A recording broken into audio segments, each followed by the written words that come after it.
Y bueno, bienvenidos. Ahora sí, oficialmente estamos comenzando este espacio de conversación que yo pensé muchos temas y algo que me parecía que era interesante como traer a la conversación tenía que ver con cómo me relaciono con la incertidumbre. Con todo lo que está pasando y eso que implica para mí como persona, como líder de una organización y cómo las organizaciones están relacionándose con la incertidumbre.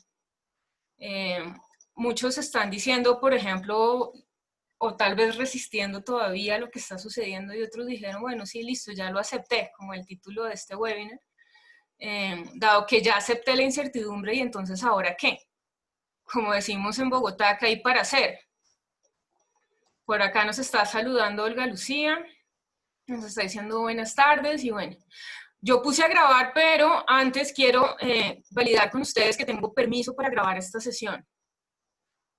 Porque mi intención de grabarla es poderla colgar a YouTube para poderles compartir a ustedes el enlace mañana y que ustedes puedan llevarse esta conversación y que puedan verla las veces que quieran y compartirla con las personas que ustedes consideren.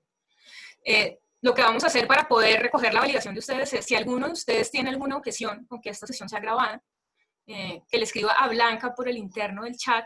Con eso lo hacemos anónimo diciendo a mí no me parece, no quiero que graben, y entonces respetamos eso. Con que una persona diga que no quiere que esta sesión sea grabada, no vamos a conservar la grabación. Bueno, pero nuevamente insisto, la intención que tenemos es poder compartir este conocimiento y este espacio de conversación con ustedes en primera medida y con las personas que ustedes quieran que tengan acceso a esta grabación.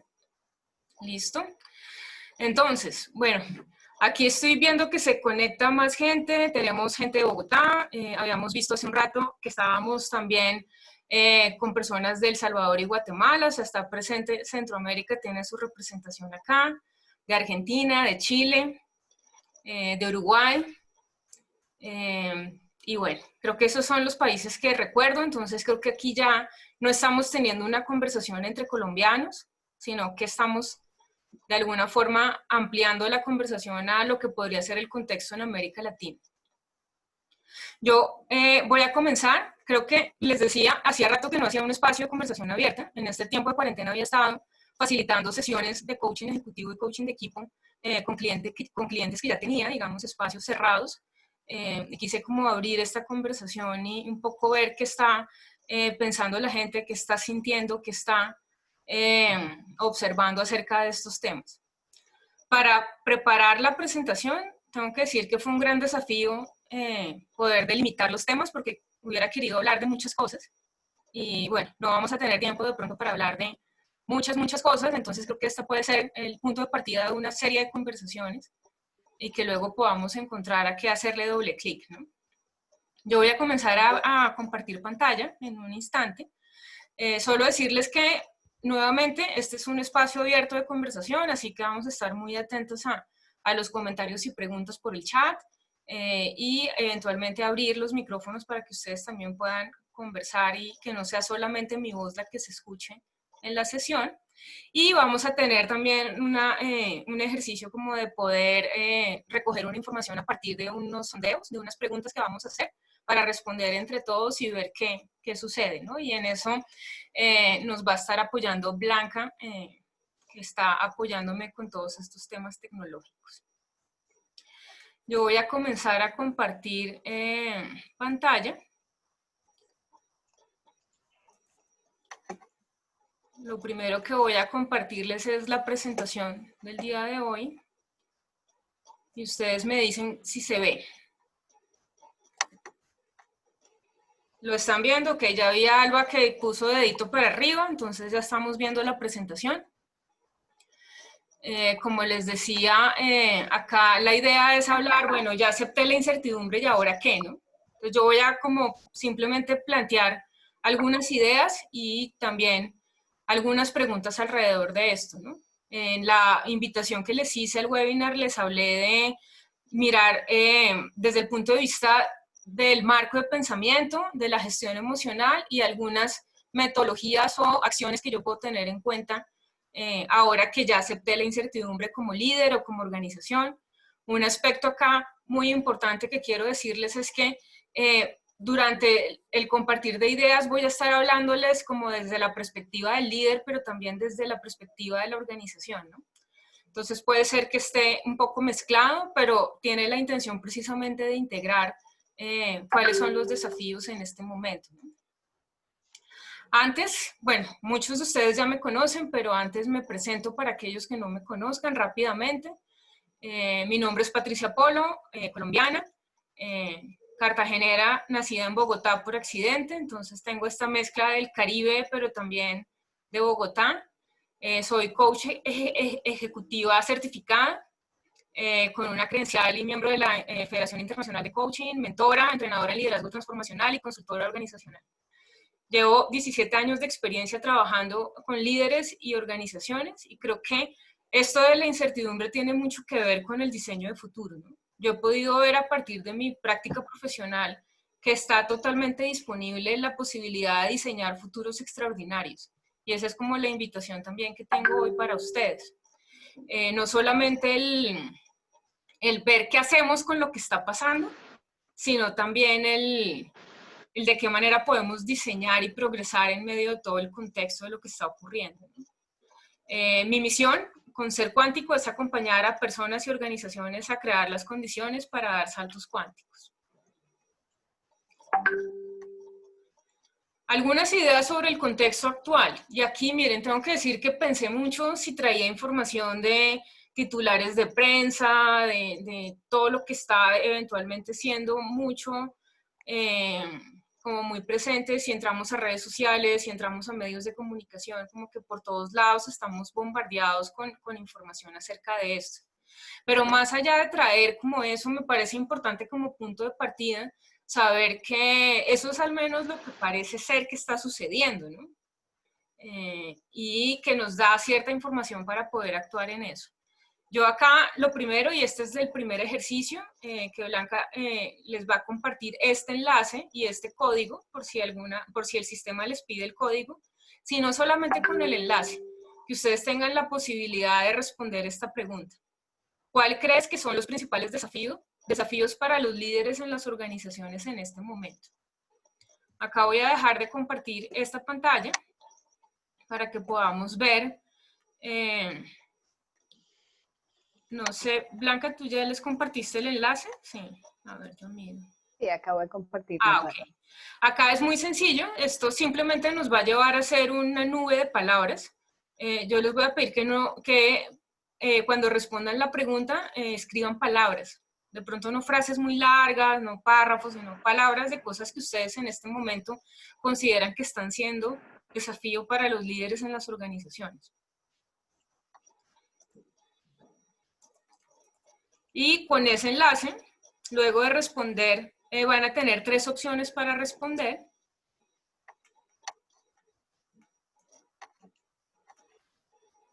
Yo voy a entrar acá. A medida que ustedes vayan respondiendo esas opciones, aquí vamos a ir viendo cuáles son las palabras que ustedes están contestando. Y dependiendo de el número de veces que se repita la palabra, puede aparecer más grande. Por ejemplo, acá vemos como inseguridad financiera. Está un poco más grande que las otras, pero también se ve ansiedad, teletrabajo, vulnerabilidad, miedo, incertidumbre, gestión, tecnología. Una de las cosas que hemos visto en este contexto es que han dado un salto gigantesco en las organizaciones al tema de transformación digital, por ejemplo. Antes estábamos pensando que iba a ser un proceso más largo y que iba a tomar, digamos, muchas fases y pruebas y todo eso, y ahora estamos abocados a lo digital necesariamente. Miren cómo la incertidumbre aparece más grande, ¿no? Sostenibilidad, que tiene que ver con un tema que voy a mencionar más tarde, no solamente cómo sobrevivimos, sino cómo progresamos en este contexto, ¿no? Estabilidad, VUCA, que es esta cicla que habla del contexto volátil, incierto, complejo y ambiguo. Innovación, proyección, trabajo online, salud mental, innovación, Por acá también. Bueno, esto sigue moviéndose. Impacto económico, liderazgo.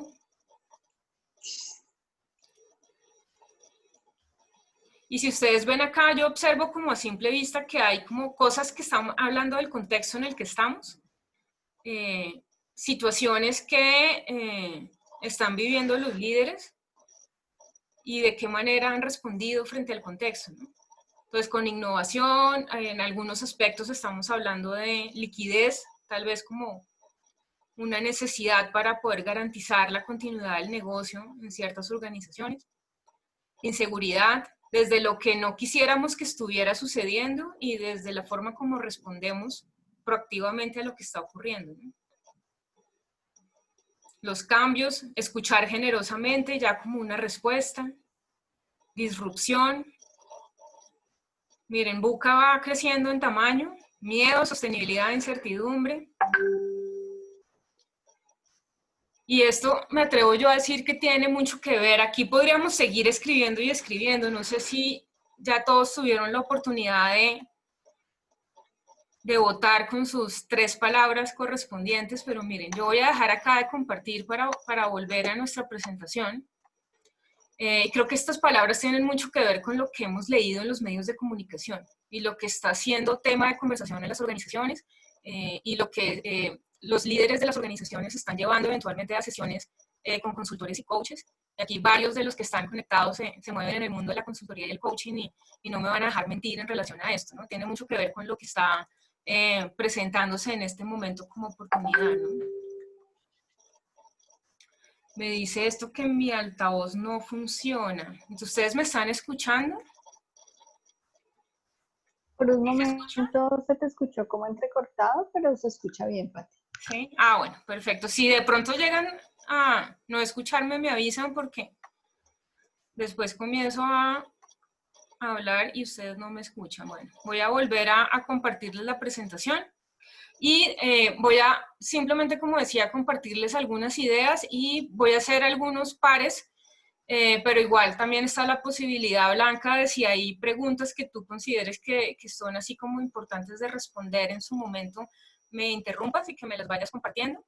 Con eso yo no estoy tan atenta al chat y cada vez que hagamos como una especie de corte en relación a los temas que vamos a tratar, también yo voy a preguntar si hay inquietudes o si hay comentarios. ¿Listo?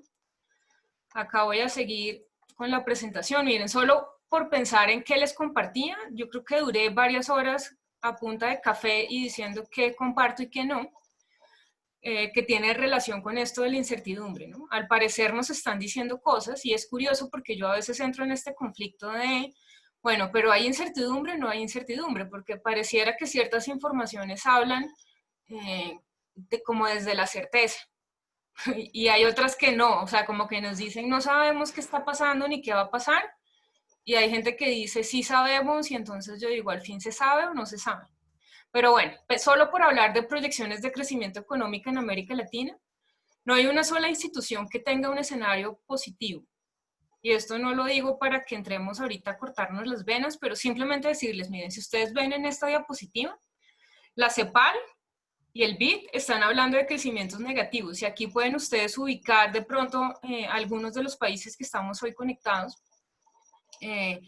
Y estamos hablando de crecimientos negativos. Puede haber diferencias en cuanto a los porcentajes, pero básicamente estas dos instituciones están hablando de crecimientos negativos o de crecimientos. Lo mismo con el Banco Mundial y el Fondo Monetario Internacional.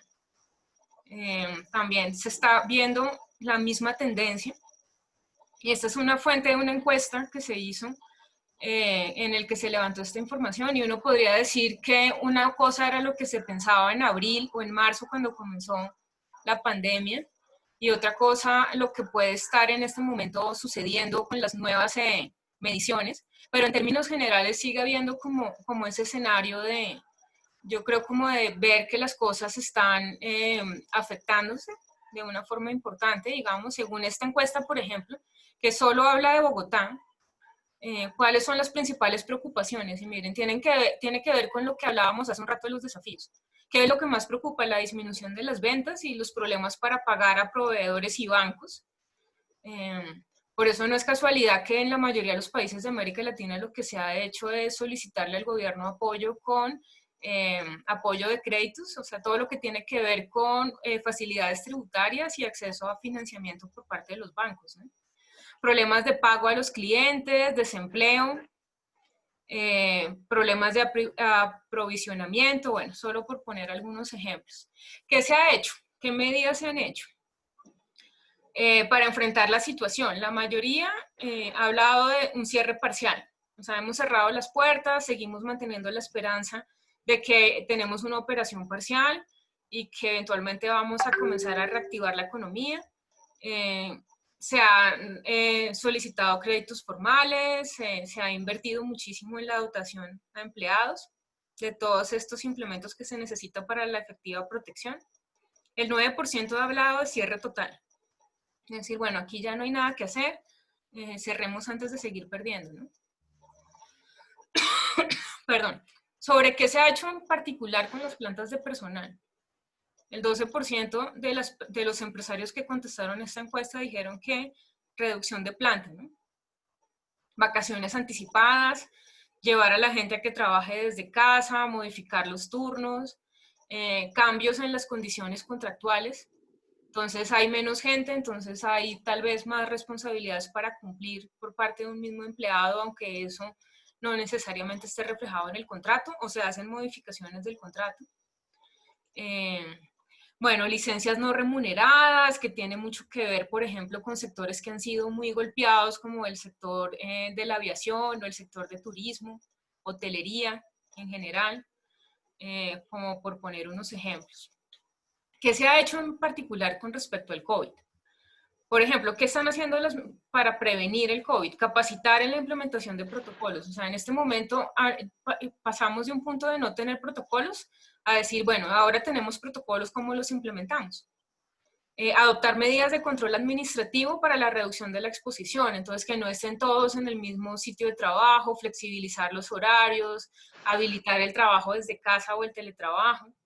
Reportar oportunamente los casos sospechosos y confirmados de COVID, porque obviamente sabemos que eso marca toda la diferencia en términos de gestión eficiente de la emergencia sanitaria. Proveer a los empleados de los elementos de protección personal, o sea, lo que hablábamos hace un rato de dotación. Promover el uso de recursos tecnológicos para registrar y monitorear el estado de salud de los empleados. Entonces, todas estas de las aplicaciones, las grandes empresas están invirtiendo en tecnología para poder monitorear la salud de los empleados a través de este tipo de aplicaciones, de las apps. Fomentar y apoyar el cumplimiento de los protocolos en otras organizaciones que hacen parte de la cadena de valor. Entonces, aquí no es solamente lo que la organización puede hacer de puertas para adentro, sino cómo acompaña y promueve que las organizaciones que hacen parte de su cadena de valor también estén cumpliendo con estos protocolos, porque proveedores o cualquier otro actor con el que yo esté interactuando, si esa organización o si esa persona no está cumpliendo con unos protocolos mínimos de prevención, pues voy a tener yo un riesgo, ¿no? Entonces también la forma de cuidarme es cuidándote a ti, como persona o como organización. Y frente a la incertidumbre, pues aquí estamos viendo los rollitos de papel a propósito de todos los chistes que hubo acerca de la forma como las personas se provisionaron de papel higiénico generando escasez, ¿no? Como no entras en pánico, esto es el final, o qué haces, o sea, entras en el pánico de ya no tengo recursos, se me acabó el papel higiénico, o de qué manera puedes proveer, digamos, una sensación de confianza diciendo no estamos todavía en un punto en el que tengamos que estar en pánico y tenemos papel higiénico para poder seguir operando, ¿no? Si pudiéramos utilizar esa analogía. Frente a la crisis, ¿qué estamos haciendo? Responder. Obviamente la empresa debe afrontar la situación actual y gestionar la continuidad. O sea, lo que más preocupa a los líderes en las conversaciones que al menos yo he tenido es como, bueno, ¿cómo nos sostenemos? ¿Cómo sobrevivimos y cómo continuamos? El recuperarse, es decir, cómo aprendemos de esta experiencia de forma que logramos emerger siendo más fuertes, cómo salimos más fortalecidos de esta situación y el cómo prosperamos y cómo le damos forma a una nueva normalidad, una nueva realidad, ¿no? que está muy en boga en los medios de comunicación, ¿no?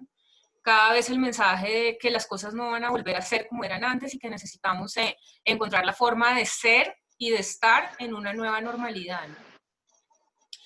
Y acá, la primera propuesta que traía, yo les hablaba como de tres ejes de esta conversación. El primero es el marco del pensamiento, el segundo es la gestión emocional, qué pienso, qué siento, y luego qué hago con todo eso, ¿no? De qué manera puedo tomar acción e ir de alguna forma no paralizándome, sino avanzando en un marco de muy alta incertidumbre, ¿no?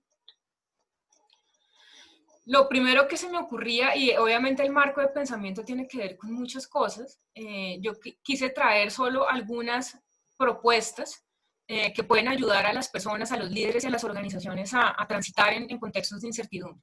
La primera tiene que ver con una postura de aprendiz, de dejar de pensar que sabemos exactamente todo, de que somos expertos en lo que hacemos, y reconocer la experiencia que tenemos, pero todo esto que está sucediendo nos está poniendo en duda incluso lo que creíamos que era una verdad absoluta. Entonces creo que conviene muchísimo adoptar una postura de aprendiz, como en la imagen de ese niño que está ávido de conocimiento y que, al menos desde lo que yo veo, es como un gesto de estar sorprendido con algo que está viendo, ¿no? Entonces, desde las formas de ser del aprendiz, se muestra curioso, paciente, confiado, está agradecido por todo lo que está sucediendo, pero además también toma riesgos, es humilde, determinado, ambicioso. Y bueno, ahí uno podría entrar como a detallar muchos de estos aspectos. Y qué otra cosa sería interesante, ¿no? Porque decimos como, ah, sí, somos aprendices y no nos la sabemos toda, pero a veces no nos damos cuenta que estamos queriendo ser expertos y no declarándonos aprendices. Entonces, ¿cómo nos podemos dar cuenta cuando no estamos teniendo una postura de aprendiz? Por ejemplo, cuando tenemos pensamientos del tipo, no entiendo esto y no me gusta, porque no quiero estar confundido, estoy demasiado viejo para esto, lo intenté pero fracasé, estamos perdiendo el tiempo, no hay acá algo nuevo que yo pueda aprender, entonces como un poco la postura de arrogancia de aquí nadie me puede enseñar nada nuevo a mí, no sé qué hacer y nadie me ayuda, entonces también esta postura de víctima de no sé de qué forma voy a aprender, ¿no? Y aquí traía una referencia que es del libro de Gloria Flores, Aprender a Aprender y la navegación de los estados de ánimo, ¿no? Ella dice que hay como enemigos del aprendizaje desde el contexto emocional, cuando estamos confundidos, resignados, frustrados, o estamos siendo arrogantes, impacientes, o sea, esta lista que está acá.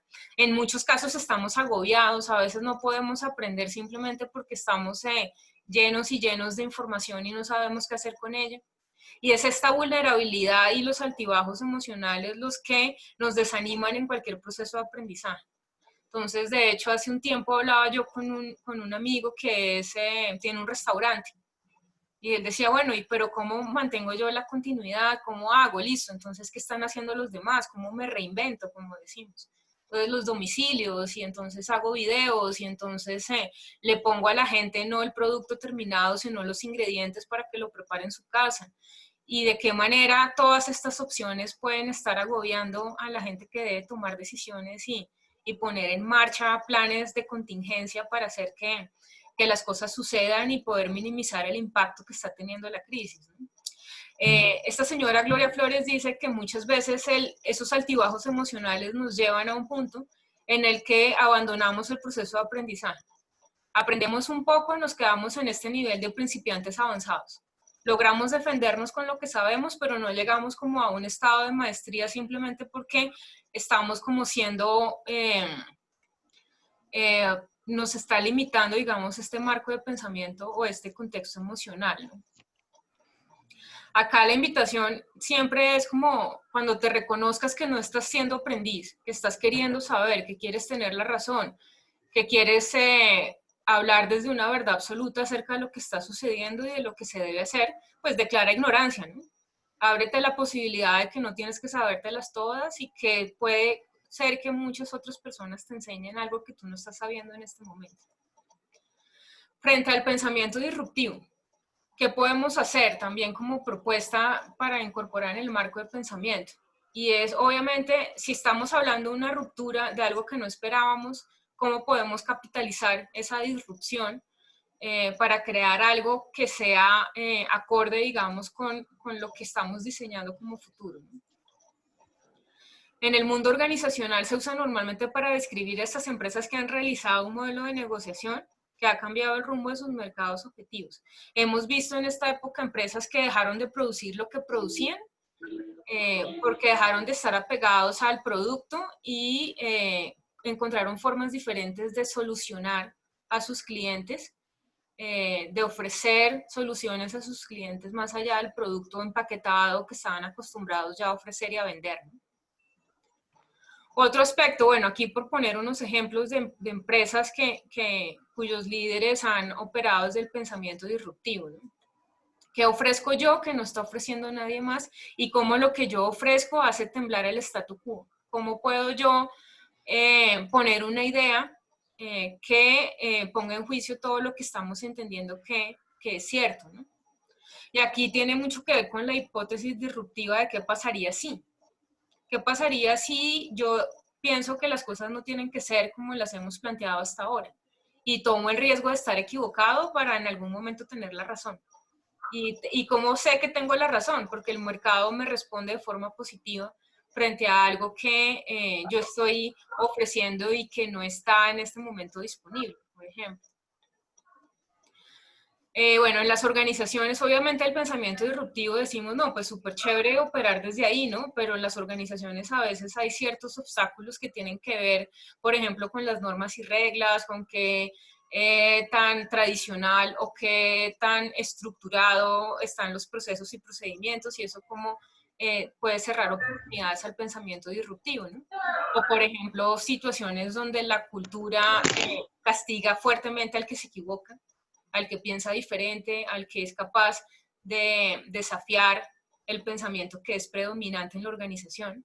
Entonces, desde ahí, pues obviamente no hay muchas posibilidades, pero también es importante entender que las personas que traen una idea disruptiva que marca un antes y un después en la industria, digamos, en la que se encuentran, no necesariamente lo hacen porque les cae del azar o simplemente soñaron y se les ocurrió una idea genial, sino que es como el resultado de un proceso sistemático de entrenamiento.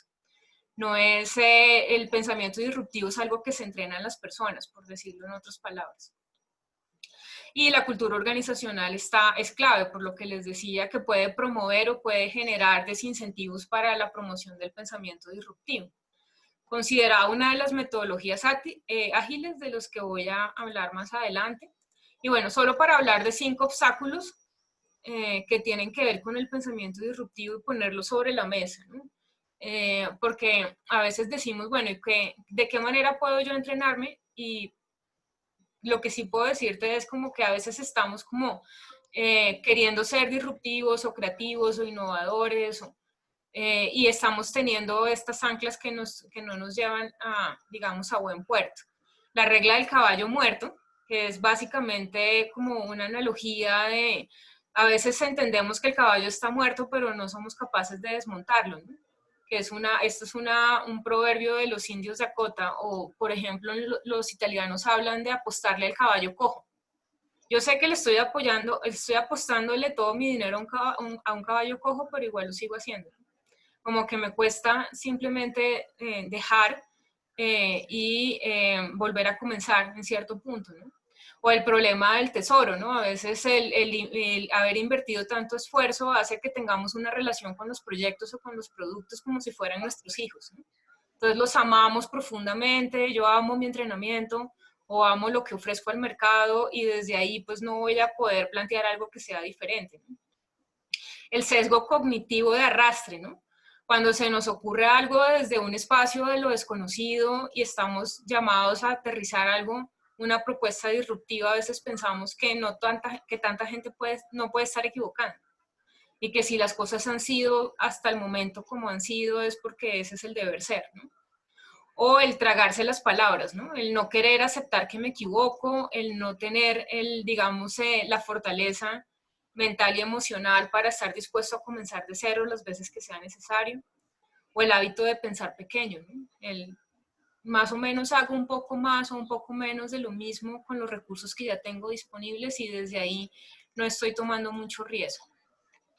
Otra propuesta que tiene que ver con el pensamiento exponencial y es la posibilidad de escalar, o sea, de generar oportunidades, proyectos, ideas de negocio que sean exponenciales, que es obviamente a poner el foco en crear ventajas competitivas, que no qué es lo que yo hago que pueden hacer muchos otros, sino qué es lo que yo puedo ofrecer, tal vez que nadie más está ofreciendo, o qué es lo que yo puedo ofrecer que me hace competitivo y que haría que las personas o que las organizaciones pagaran lo que yo valgo en términos de que es algo que está realmente siendo muy competitivo y no solamente algo más de lo que ya existe, ¿no?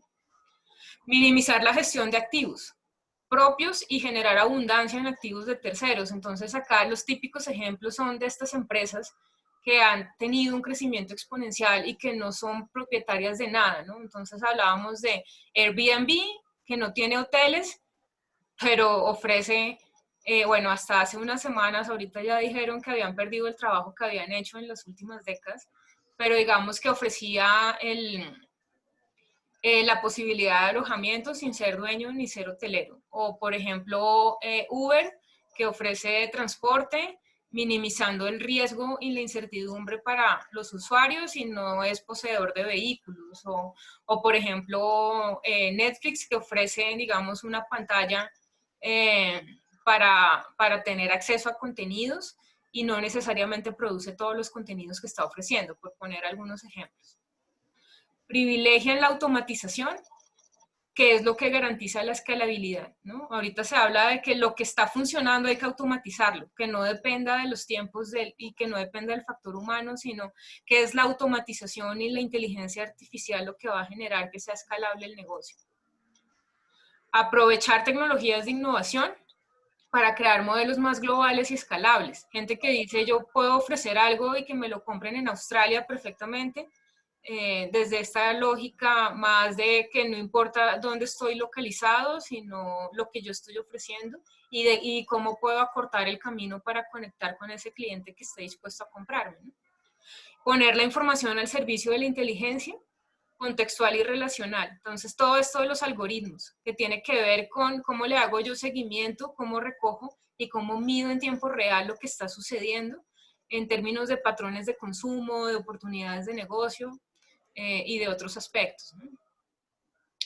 Crean un contexto de compromiso sostenible ya para hablar en la relación con la gente, ¿no? Cómo gestionan el talento humano en estas organizaciones exponenciales.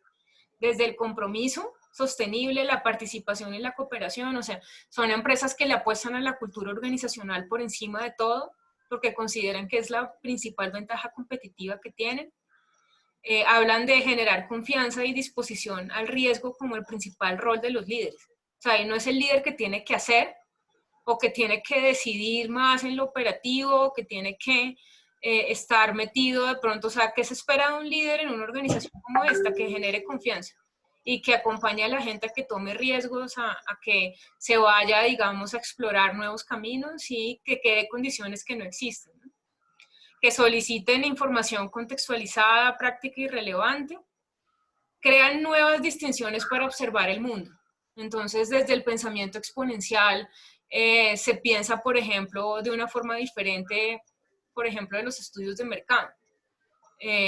No importa lo que el mercado esté diciendo acerca de lo que necesita, yo puedo ofrecerle algo, incluso si la gente no ha visto que tiene esa necesidad, por ejemplo. Y desde esas distinciones observo el mundo. Aquí les recomiendo este libro que se llama Organizaciones Exponenciales, que habla, digamos, como mucho más a profundidad acerca de esto, ¿no? ¿Qué otra cosa tiene que ver con el marco de pensamiento? Y es estar hiperconectado. Yo creo que a veces nos hemos inventado esta sensación de que estamos separados de los demás, que cada persona es un mundo, que cada empresa es un mundo, y lo que nos ha demostrado el contexto actual es que estamos mucho más conectados de lo que creíamos, ¿no? Que la posibilidad de tener carreras de éxito, oportunidades de negocio, tiene mucho que ver con la forma como entendemos eso de estar en conexión. Aquí traigo una frase del fundador de LinkedIn, que habla de las relaciones son fundamentales en tu carrera al margen del sector o el nivel en el que te encuentras. Finalmente todo se reduce a interactuar con otras personas, de qué manera interactúo y esa calidad de las relaciones cómo me genera los resultados que yo estoy buscando, ¿no? Tiene que ver con el networking, pero aquí mi propuesta es hablar del networking como una filosofía de vida o como una forma de ser y no tanto como lo que hacemos. Porque cuando hablamos del networking, sí, pues hay que ir a reuniones y hay que asistir a eventos. Creo que tiene mucho más que ver con el cómo sentimos que estamos conectados y cómo, ya que estamos conectados, aprovechamos eso, ¿no? Y acá solamente decir como en el networking entender que la forma de estar hiperconectado es una gran oportunidad y un regalo que tenemos para servir a otros, ¿no? Desde el relacionalista clásico más tradicional se decía como, bueno, es el que abre puertas para conseguir oportunidades para la organización, pero era una lógica mucho más transaccional, ¿no? Entonces esa es una conversación que ya está mandada a recoger. No es el tener la mayor cantidad de relaciones, sino la calidad de las relaciones lo que hace la diferencia. No es el que puedes hacer tú por mí, sino que puedo hacer yo por ti, de forma que un principio de reciprocidad luego me genera un beneficio, solo por el hecho de que yo estoy entregando algo sin la expectativa de recibir. O no necesariamente teniendo un condicionamiento para yo solo te doy si tú me das, por ejemplo. Las redes sociales obviamente se convierten en el espacio de interacción mundial por excelencia porque es tangible y rastreable. O sea, si ustedes ven las estadísticas, por ejemplo, de LinkedIn, estamos a muy pocos clics de conectar con cualquier persona que ustedes consideren importante en su sector o en su negocio o un mentor, alguien que ustedes admiren. O sea, cualquier persona que ustedes consideren que puede generarle algún valor en términos de conectar y establecer una relación mucho más cercana, está al alcance de la mano con unos cuantos clics a través de las redes sociales, ¿no? Y bueno, lo otro que también es importante tener en cuenta acá es, hoy en día estamos teniendo muestras permanentes de los altos niveles de interdependencia global que tenemos. O sea, un virus que surge en China termina afectándonos acá. Y rápidamente, ¿no? No estamos hablando de que pasaron años, sino que simplemente el nivel de interdependencia nos generó que eso sucediera así. Entonces está siendo mucho más evidente esto del efecto mariposa, ¿no? Cualquier movimiento en cualquier lugar del mundo me importa y me afecta. Y dado que eso es así y estamos en altos niveles de interdependencia, ¿cómo podemos aprovechar? El otro día estaba en una reunión de una agencia de Naciones Unidas y ellos decían como, estaban planteando esta preocupación sobre si vamos a poder cumplir los objetivos de desarrollo sostenible y la Agenda 2030 y todos estos temas que son relevantes en términos de cooperación internacional. Y decían, lo que más va a funcionar en este momento es generar alianzas, es conectar, es ver qué están haciendo otros y ya no es tanto, por ejemplo, frente a un desafío como superar la pobreza, no es tanto el recurso eh, que podemos dar y con todo esto que está sucediendo, cómo nos ponemos al día con el retraso que en este momento estamos teniendo, sino la posibilidad de conectar y las alianzas lo que más va a hacer la diferencia, al menos desde esa perspectiva, ¿no? Eso frente al tema del marco de pensamiento. No sé si haya alguna pregunta, algún comentario. Yo no estoy viendo muchas caras en este momento. Veo las cámaras, las pocas ventanitas que puedo ver, veo a Blanca y veo otras cámaras que están apagadas, pero bueno, espero que estén ahí conectados. Nuevamente les digo, está abierta la posibilidad de hacer comentarios y preguntas. No sé, Blanca, si hay en este momento algún aporte. En este momento hay un comentario de Alba que dice, súper interesante. No hay preguntas hasta el momento, Pati. Okay, Juan Carlos te dice, aquí estamos. Adriana Roselli te dice que muy claro. Norma también te dice que está escuchando atentamente. Raúl, muy interesante y muy claro el mensaje. Bueno, yo voy a seguir hablando, pero tengo que decir que acá estoy como con la carita del huevito que tiene la carita de no están interactuando mucho. Pero vamos a ver si la emoción me cambia. Yo voy a seguir avanzando. porque quiero compartirles muchas ideas y todavía falta contenido y el tiempo pasa, ¿no? Entonces vamos a seguir. Cualquier cosa me cuentan. Frente a la gestión emocional, digamos, ya logramos como pensar en cuál es el marco de pensamiento, entonces yo me declaro aprendiz, yo pienso de forma disruptiva, yo pienso de forma exponencial, como que todo esto ya lo estoy incorporando y le estoy diciendo a mi cerebro, listo, esto es lo que hay que hacer. Desde el punto de vista emocional, ¿cuál es el desafío? Obviamente en las organizaciones hay una propuesta de inteligencia emocional que comienza, digamos, tiene sus antecedentes por allá en la década de los 70, pero que cada vez es mucho más fuerte, digamos, a partir de la implementación y del estudio que se ha hecho sobre este marco. Obviamente nuestro principal referente en inteligencia emocional es Daniel Goleman. Él se acompaña de muchos otros, pero digamos que como referente es importante traer acá esta conversación. Él habla de los modelos de competencia para el liderazgo, suelen estar compuestos entre el 80 y el 100% por capacidades basadas en la inteligencia emocional.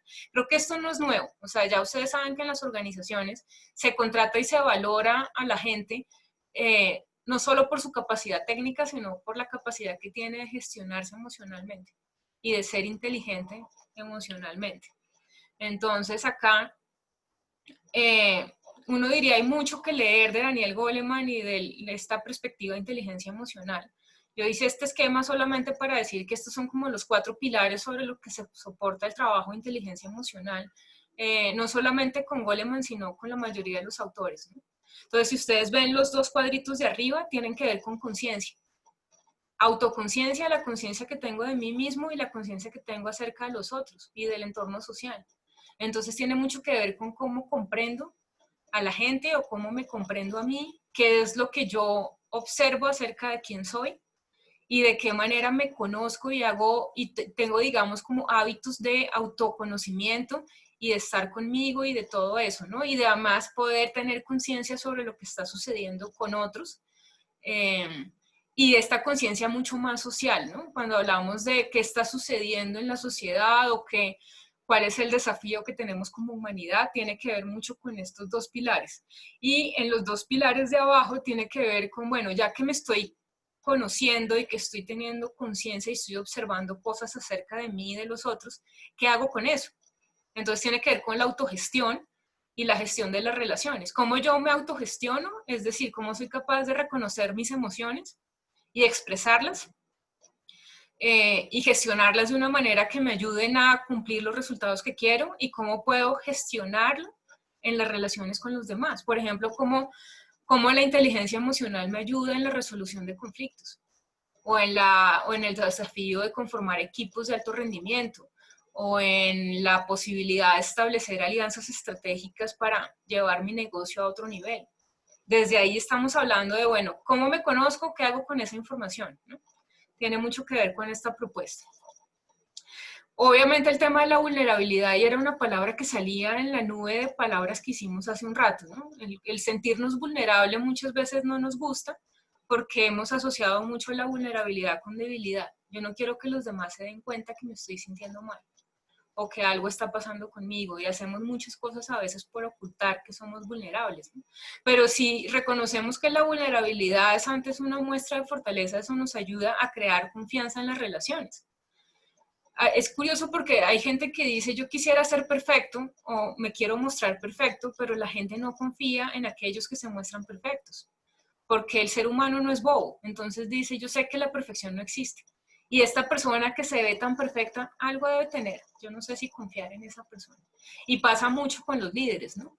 ¿Hasta qué punto queremos mostrarnos como los que siempre sabemos todo, los que tenemos la solución para todos, los que decidimos y nunca nos equivocamos? Y eso como nos aleja de nuestros equipos de trabajo, ¿no? Y acá hay un aspecto que yo, por ejemplo, quiero mucho porque creo que he aprendido muchísimo en mi experiencia de vida sobre esto. Y es ser vulnerable tiene mucho que ver con ser perdonable. A veces pasa en las organizaciones que el líder se equivoca y todo el mundo le cae encima.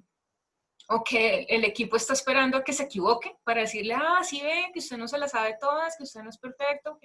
Entonces tiene que ver con permitir que la gente comprenda tus errores. O sea, decir como si soy un ser humano, me voy a equivocar y puedes perdonarme por eso. Incluso puedes sostenerme si yo me caigo. y tiene mucho que ver con la forma como el líder se muestra vulnerable, ¿no? Y lo mismo también pasa con las empresas. Hay empresas que con un estado de ánimo de vulnerabilidad logran que la opinión pública o que incluso sus clientes o sus grupos de interés los perdonen. Empresas que se han equivocado. Pienso, por ejemplo, en casos de empresas que han cometido infracciones éticas. O que han generado un perjuicio en términos de el área de la comunidad de influencia en la que tienen. Empresas, no sé, pienso en empresas que han generado un impacto negativo desde el punto de vista ecológico y eso como ha generado en algunos casos a veces esa postura arrogante de no reconocer los errores y ocultarlos a como de lugar, y en algunos casos ha salido el CEO, el gerente, el director a decir nos equivocamos y aquí estamos poniendo la cara y vamos a hacer todo lo que haya que hacer para salir adelante, ¿no? Y desde ahí la organización entra, digamos, en este espacio de ser perdonables, ¿no?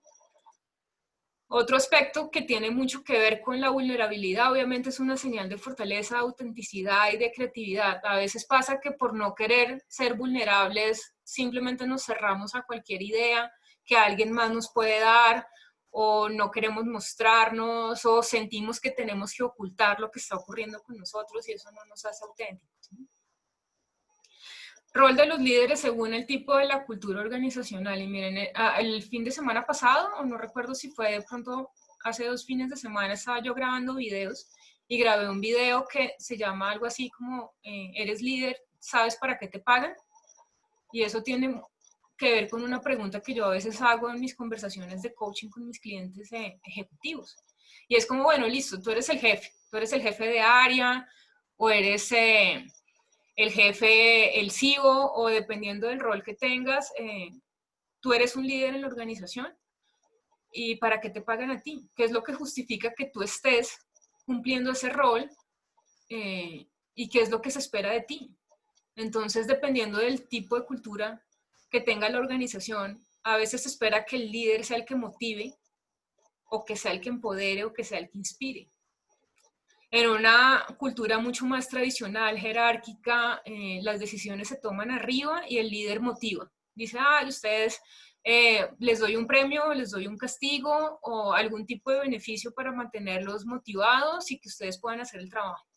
Luego estamos hablando de una cultura de pronto con otro nivel de desarrollo, en el que ya el líder no solamente motiva, sino que empodera.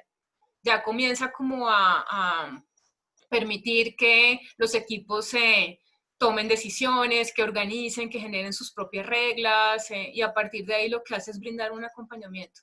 Y en un nivel de cultura organizacional ideal, digamos, lo que se espera del líder es que inspire en el propósito y el para qué existe la organización, que inspire en los valores y en lo que cuidamos de la cultura organizacional. Y solamente el líder que es vulnerable es el líder que es capaz de inspirar, que con sus palabras logra que la gente pueda reconocerse y sentirse parte de algo que es mucho más grande.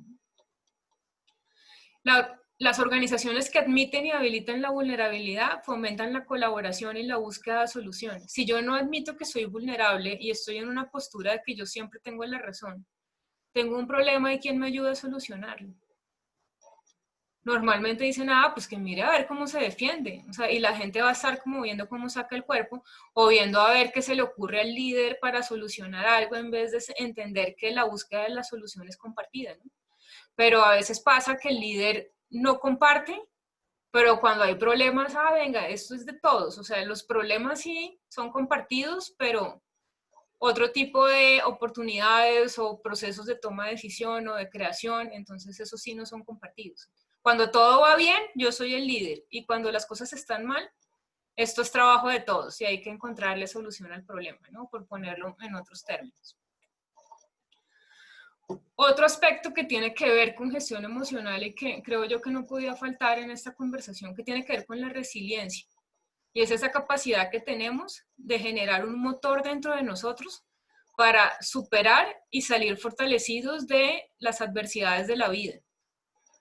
Que tiene que ver con el cómo me relaciono con el dolor, el cómo aprendo, el cómo logro levantarme cuando la vida me da un golpe y me caigo, por ejemplo.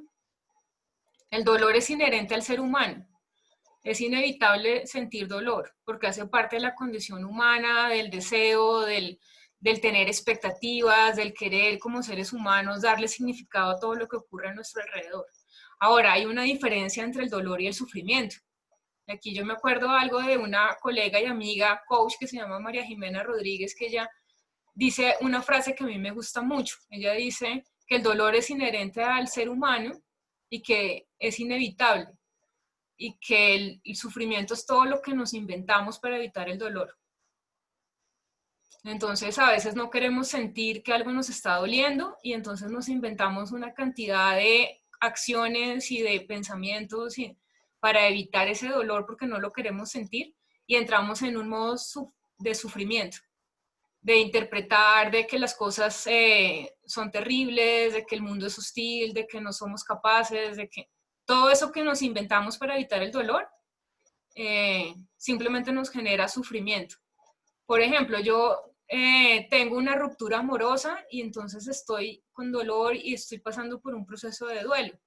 Y por evitar ese dolor me invento cosas que me llevan a sufrir, como que no soy una mujer deseable, o que nadie quisiera estar conmigo, o que, no sé, o que simplemente yo no me puedo comprometer, o que otros no quieren comprometerse conmigo, o que todos los hombres son infieles, o cualquier otra cosa que puede una persona inventarse simplemente para sufrir, y esa forma de sufrir es una forma de evadir el dolor. Cuando hablamos de resiliencia en organizaciones, ¿qué estamos diciendo? Obviamente estamos hablando de un enfoque gerencial administrativo, y es como desde la función administrativa de planeación, de implementación, de monitoreo, evaluación, cómo estamos siendo resilientes, cómo cuando las cosas no salen como nosotros queríamos, podemos pararnos y transformar esa dificultad en una oportunidad, y cómo muchas veces estamos sintiendo que estamos en grandes problemas y desde ahí se detona una oportunidad de negocio que nos hace cambiar el rumbo o nos genera un resultado que ni siquiera habíamos previsto en el escenario inicial, ¿no? Una organización es resiliente cuando obviamente logra estar en un marco de incertidumbre, cuando se gestiona en crisis, cuando logra aprender de situaciones conflictivas y aprovecha no solamente eso para sobrevivir, como para decir, ay, tengo un poquito de oxígeno, no me he muerto todavía, sino para progresar, ¿no? Muchas historias de éxito de empresas fracasaron rotundamente y luego a partir de ahí generaron una oportunidad de negocio impresionante solamente porque eran resilientes, ¿no? Me acuerdo ahorita del ejemplo de, no sé si saben la historia de cómo se crearon los Post-it, que con esta empresa 3M, que fue un fracaso total porque ellos lo que estaban buscando era un pegamento que fuera muy, muy potente, y lo que generaron fue un pegamento que no se sostenía, digamos, no cumplía con los estándares que ellos habían definido. Y a partir de eso, luego encontraron una gran solución que fueron los Post-it, que precisamente tienen la funcionalidad en que pueden pegarse y despegarse fácilmente. No era lo que ellos estaban buscando inicialmente y habían fracasado en su intento inicial, pero luego encontraron ahí, en esa capacidad de reponerse ante la adversidad, una oportunidad pues que en este momento los ha llevado a poner en el mercado un producto y muchos otros productos que están asociados a una solución de ese tipo, ¿no? A ver, iba a decir algo al final. Ah, bueno, las organizaciones. ¿Sí? En este momento, si hay algunos comentarios y algunas preguntas, tú me dirás si las quieres ir resolviendo ahora o las dejamos para el final. Si quieres, ya termino esa parte de gestión emocional y dejo de compartir y volvemos a las preguntas y comentarios. Solo decir acá cómo puedo observar yo la resiliencia como líder en las historias de orgullo de las personas y de los equipos. El qué dice la gente cuando se les pregunta acerca de una experiencia, un hito, un logro en la organización.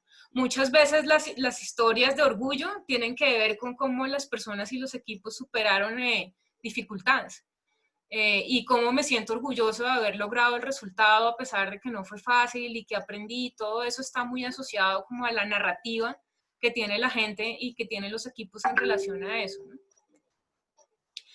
Solo hablar rápidamente de empatía y ya abro los micrófonos y compartimos, ¿no? De empatía, obviamente, la capacidad de sentir y comprender desde dentro lo que otro siente.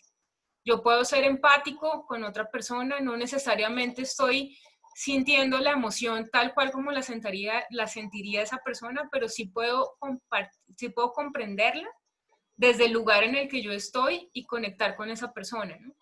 Y aquí es chistoso porque a veces me acuerdo de un cliente que tuve que era un militar retirado, que estaba en una organización muy jerárquica, y cuando estábamos hablando acerca de quién era él con su equipo de trabajo, llegamos al tema de la empatía y él dijo, no, es que yo no necesito ser empático, yo no necesito la empatía. Mira, a mí mis papás me criaron con mano dura y yo llegué a la institución y ahí estuve muchos años y era mano dura y todo es mano dura y cuando uno tiene mano dura entonces la gente se mueve y esa era un poco como la forma en la que este cliente veía el mundo, ¿no? Pero lo cierto es que la empatía es una necesidad biológica. Y si crees que no necesitas la empatía, acuérdate de esa sensación que te generó en algún momento el sonreírle o saludar a alguien sin que esa persona te correspondiera. Como que es automático, creo que a todos nos ha pasado, ¿no? Como salimos con la sonrisa que mostramos hasta las muelas y la otra persona nos mira rayado o simplemente no nos mira o saludamos y no nos responden. Y esa sensación de que algo está pasando, con un malestar a veces que se siente en el estómago, ¿no? Que tiene que ver con un tema biológico y que está asociado a la supervivencia. Por ejemplo, los bebés suelen ser muy empáticos porque para ellos es cuestión de supervivencia conectar con las personas que les rodean, sobre todo con la mamá. Una de las finalidades tiene que ver con entender y sentir que existimos para los demás, que no estamos solos acá, que aunque nos han hablado del individualismo, somos seres sociales, biológicamente, con una biología incorporada en relación a eso, y obviamente tiene que ver con crear relaciones de intimidad. Eso requiere empatía, requiere dejar de juzgar al otro, requiere ponerse en los zapatos de los demás y desde ahí poder encontrar formas diferentes de relacionarse. Y cuando estamos hablando de empatía, normalmente estamos hablando de, bueno, el líder en qué se enfoca, en las personas o en las tareas. Normalmente cuando el foco está muy en las tareas se pierde la posibilidad de conectar con la gente. Y un liderazgo centrado en las personas tiene mucho que ver con la capacidad de ser empático. Ahora, ser empático no es suficiente si no se expresa. O si yo estoy siendo empático porque estoy esperando algo a cambio. Me acuerdo hace un par de años un cliente que me decía, no, es que en estos días me estoy portando bien porque van a medir clima y no quiero que me vaya mal. Y quiero que en la encuesta todo el mundo diga que yo soy el mejor jefe. Y no funciona así porque nuevamente la gente no es boba, ¿no? En contextos de crisis e incertidumbre, el capital social, la confianza, llámenlo como quieran, hay varios sinónimos de eso, se fortalece con la expresión de la empatía y la coherencia con las decisiones y acciones. Aquí estamos hablando de líderes empáticos que han decidido ponerse en los zapatos de la gente y que lo piensan dos veces antes de despedir y que buscan otras opciones y eso están siendo historias de éxito y que la gente aprecia, digamos, al menos en la conversación de algunas empresas que hemos visto en Colombia y en otros países de América Latina que se han parado por la gente y que han dicho nos vamos a cuidar y que a partir de ahí como líderes y como organización vamos a hacer todo lo que sea necesario. Y acá voy a dejar de compartir para volver a las preguntas y comentarios. No sé, Blanca, si tienes ahí a la mano los... Sí. Bueno, por acá Juan Carlos te había dicho gracias por las ideas de nuevo pensamiento. Luis Barrero dice el desarrollo de capacidades adaptativas será el mayor reto para las personas y las organizaciones.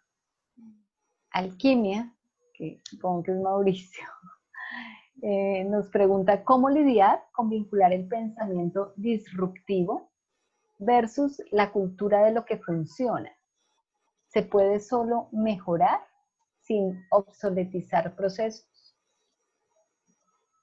Ok, wow, qué pregunta.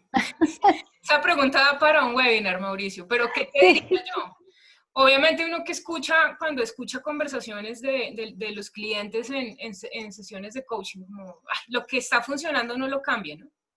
Sigamos así, que eso es lo que... Y a veces pasa que la disrupción es parte como de una decisión y de una cultura de la innovación que es jalonada por los líderes que dicen, no importa que esté funcionando, nosotros queremos apostarle a la disrupción y a generar algo mucho más poderoso.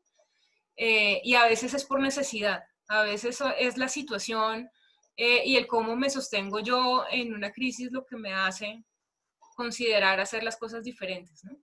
O lo que yo venía pensando que funcionaba, de un momento a otro deja de funcionar y eso me pone en jaque. Y entonces, ¿quién requiero ser yo? ¿Y de qué manera yo puedo reinventar procesos o puedo...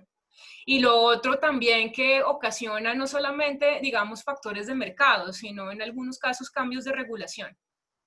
Para algunos de ustedes que están acá saben que yo trabajo mucho en el área de consultoría en temas de ética empresarial y prevención de la corrupción y el lavado de activos. Y a veces pasa que yo hablo con los clientes de consultoría y les digo, qué chévere sería hacer esto. Ay, no, eso dejémoslo así, dejemos en lo que estamos haciendo, eso ya está funcionando, eso con 2 capacitaciones al año es suficiente, eso no hagamos más. Y cambia la regulación. Y llega la superintendencia, el gobierno, la entidad competente y dice, ahora yo voy a aumentar el estándar de cumplimiento. Entonces eso pone a las empresas a correr. Sale la circular, no sé, de la superintendencia del sector, no sé cómo se llaman las instituciones en otros países, y dice ahora el estándar es otro. Y ahora las empresas a partir del 1 de enero del próximo año tienen que estar cumpliendo esto.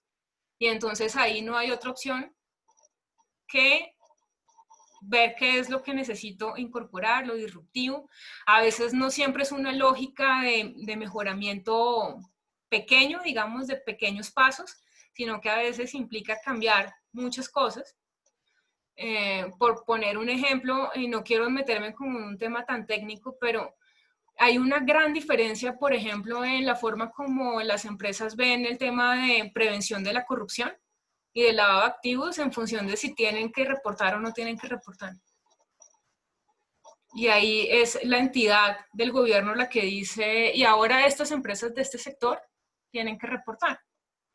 Tienen que reportar operaciones sospechosas, tienen que emitir unos reportes, unos informes, tienen que...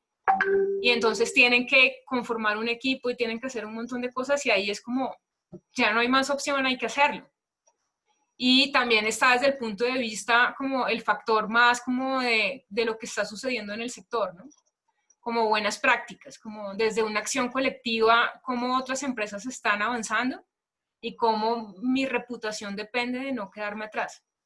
Y mi oportunidad para estar jugando con los grandes tiene que ver con cumplir yo con ciertos estándares también. Pongo un ejemplo muy de Colombia y es una empresa que es Ecopetrol. Casi que cualquier mediana y pequeña empresa quiere ser proveedora de Ecopetrol, porque ahí siempre hay oportunidades y normalmente se establece una cadena de valor con pequeños y medianos empresarios importantes, y cuando una empresa logra un contrato con Ecopetrol es como una gran celebración. Pero Ecopetrol tiene sus propias exigencias. Entonces es esta invitación a cumple estándares, cumple estándares. Si quieres seguir relacionándote conmigo, mi invitación es a que avances. Entonces eso vence también un poco la resistencia al cambio y abre un poco la conversación de que los cambios son necesarios, de que o porque son obsoletos o porque nos permiten jugar como en otras ligas, ¿no? Como plantear un juego mucho más grande. No sé, Mauricio, si con eso respondo, creo que se abre más la conversación, pero tiene mucho que ver con eso, ¿no? No sé si hay algún otro comentario. Sí, hay un comentario de Alba. Ella dice, estoy de acuerdo con que la vulnerabilidad nos hace más humanos y nos acerca a los otros. Ahora me pregunto, cuando una empresa, entre comillas, pide perdón, ¿cuánto la perdona la gente? Yo creo que depende de la percepción que haya sobre qué tan auténtico es el perdón o no, ¿no? Por ejemplo, en algunos casos que se me ocurre ahora como, digamos, porque a veces en las empresas es difícil reconocer que hay vulnerabilidad. De hecho, yo que trabajo como en construcción de mapas de riesgo, y cualquier consultor acá que conozca una matriz DOFA, cuando se habla de debilidades, siempre se llega al punto de qué forma somos vulnerables, ¿no? Si la empresa lo quiere o no lo quiere reconocer. Entonces yo le digo, tú puedes tener el mapa de riesgos con lo que tú estás dispuesto a lidiar o con lo que es en serio una vulnerabilidad para ti, ya sea que tú lo quieras reconocer o no. Y frente a ese tipo de pronunciamientos ahí, creo que tiene mucho que ver con la reputación que tenga la organización y con la imagen que tenga la gente del líder que pone la cara. Les voy a poner un ejemplo de una empresa que hace unos años se equivocó gigante con un tema de integridad que fue Siemens, y que de hecho se le abrió un proceso de investigación y fue hallado responsable del acto, digamos, de soborno, pagaron unos sobornos, y esta empresa sale públicamente a disculparse. Parte de la multa que ellos tuvieron que pagar por haber sido responsables de ese hecho fue una multa de mucho dinero, o sea, miles y miles de millones de dólares tuvieron que pagar, un poco para resarcir a la sociedad por el daño que habían causado, y con ese dinero ellos crearon el fondo Siemens para la integridad. Entonces eso abrió toda una posibilidad para financiar proyectos anticorrupción en todo el mundo. Entonces yo digo, a Siemens yo le creo. Se equivocaron, se arrepintieron y además le pusieron billete a la cosa. Eso habla más solo del arrepentimiento de, ay, me equivoqué y ya, al menos en el contexto corporativo, ¿no? A veces pasa que las equivocaciones son reiteradas y entonces eso hace que la gente pierda confianza. Porque yo te acepto que te disculpes una vez, pero si te disculpas 3 y 4 y se te vuelve costumbre, tal vez ya dejo de creerte. Por ejemplo, tiene que ver con empresas que producen un impacto negativo desde el punto de vista ambiental. Sí, me disculpo, pero no mejoro mis procesos y sigo generando el impacto negativo y después me disculpo y no, o voy a los tribunales y de alguna forma llego a algún acuerdo y pago un dinero, pero sigo generando el perjuicio. Desde ahí no es tan claro el tema de qué tanto el pedir perdón funcione a largo plazo, ¿no? Pero el ser perdonable tiene que ver con eso, ¿no? Y el ser vulnerable, yo creo que es un juego de largo plazo.